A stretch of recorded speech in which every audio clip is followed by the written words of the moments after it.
Guys, just a little short addendum. I've got a video that I hadn't published as of this moment where I was trying to show you how these new air conditioners, how they suck the air in from the back, or excuse me, how they blow the air in and out the back instead of sucking it in like the old ones. And I wanted to show you, the other one was not a good example, but I wanted to show you this one.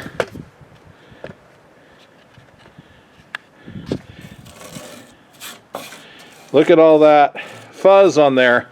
This thing couldn't cool. The guy scrapped it, burned up the power cord, burned up the compressor. Had it been taken apart and cleaned, we wouldn't be here. So I'm going to add this to that other video, even though they're probably filmed a month apart.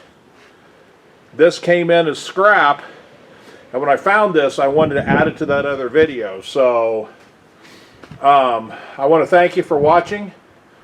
I want you to, if you like seeing these, please feel free to hit that like and subscribe button, and I'm going to keep trying to get videos out